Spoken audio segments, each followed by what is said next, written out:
Hi, my family, my extended family, cousins, aunties, uncles. It's cold. It's your cousin Rich, or nephew Rich, or our second cousin Rich, or son Rich. I have been character assassinated, and everyone's towing the party line to aid and abet my death by rendering me a vagrant. I'm owed multi-millions of dollars. Today, I have nothing. That is because of an intelligently crafted design in which to exploit me as crazy or a drugger or whatever you want to call it, and render me bereft of prosperity in the hope that it kills me. Since my hospitalisation, which was a demonic fucking perversion of punishment for locking me up, in which I suffered a fatal injury from the systemic abuse that I've suffered, and it was deemed a fatal injury. That was 18 months ago. I was first put on Job Seeker, and then I was put on the DSP. The DSP is less than $1,400 a month. My rent is $1,600 a month. I've conquered myself by completing my doctorate, fear of public speaking. I've travelled the world. I've been exploited by sociopathic narcissists, and I've been rejected by family. So this is a cry out to you, all my family. I can prove unequivocally that I'm owed many millions of dollars. If you choose to support me and invest in me having food for me and Crystal the Husky, who's on my bed, I will pay you back. If you believe in the justice. But if you don't, you are just another stick in the faggot of oppression that will kill me. I've lived for over 18 months in abject poverty, and the government has witnessed me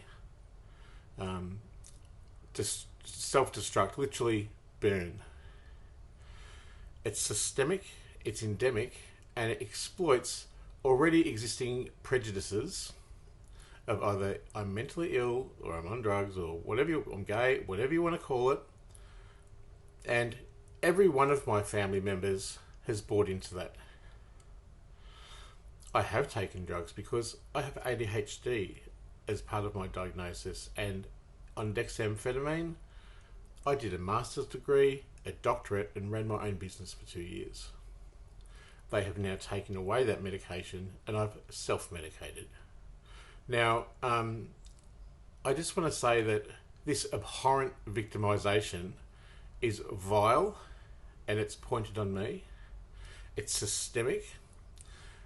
I've had to reverse engineer it over years. The Office of Prime Minister and Cabinet have thousands of matches in my freedom of information.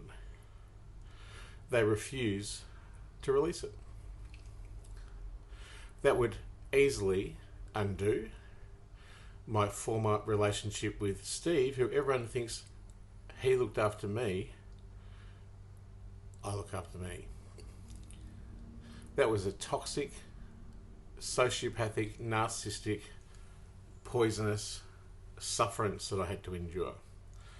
He easily owes me $500,000 right now. I lost $1 million at the Australian Human Rights Commission when they free kicked the ball to the opposite party that I was having in this supposedly impartial disagreement with.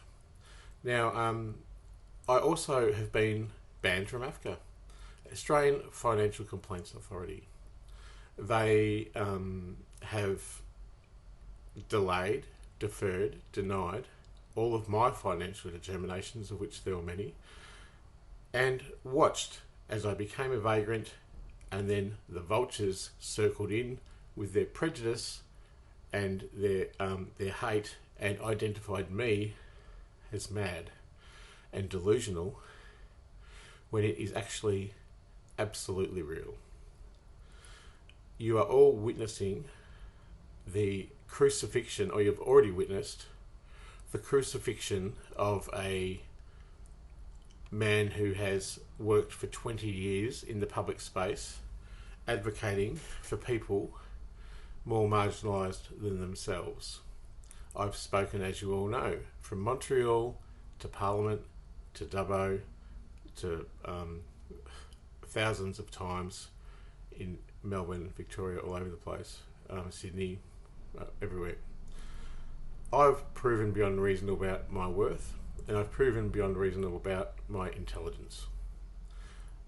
I think it's incumbent upon my family, my blood family, to intervene in this urgent situation in which I squat, I don't have enough to eat, I'm cold, and if you continue to aid and abet my vagrancy leading to my death, because that's a cancer, and I have a brain detriment from losing all my blood, and I can't feel my feet.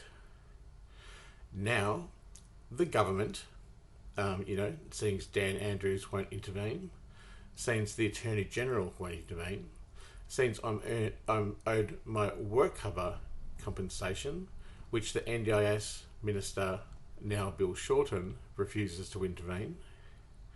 Now that I have financial outstanding payments from super companies, from TPDs from years ago, and I can't do anything about it because I'm framed by a powerful lawyer, Mr. Ball of Ball and Partners, who informs government ombudsman policy and sits on the Australian legal bar.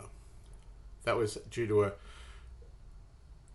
a reasonable and just medical negligence case I took against a doctor, in which I protected the doctor and I gave him every chance to just have an atonement of a tragedy that happened, which is my overdose. And he framed me from the legal bar. I cannot report crime to police. There is no equality in this society for me, and there is no equity.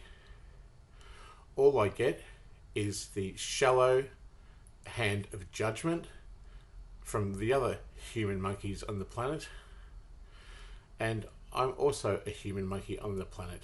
I have needs to keep this body going until I can receive and be in receipt of the detriment that I'm owed, which is evident on the website. Hello, killhim.info. Am I making sense? This is going to kill me again. And the evidence is clear for you to see. I find it impossible that you would sit and you would collectively, as a family, watch one singular person be scapegoated, further character assassinated from what has already happened, and aid and abet my death via rendering me an absolute fucking vagrant and witnessing the state government now sanction my medication, needles in the arse, for delusions of persecution. I'll leave it up to you, Lorraine, Bruce, Joy, Mum, Dad, Jody, Brad, Carolyn, Andrew, anyone else who wants to hear this story. You're welcome. And, I have no problems if I do have to actually shame my entire extended and immediate blood family for acting with a perverse victimisation in order that you would not only help me in the promise that you would get 5 times that help back in financial currency, but you would actively deceive me, victimise me, blame me for things I haven't done, frame me for things I haven't done, and aid and abet my death. This is it. I've got no food. If you're hoping that I'll die, if you don't help me, there's a good chance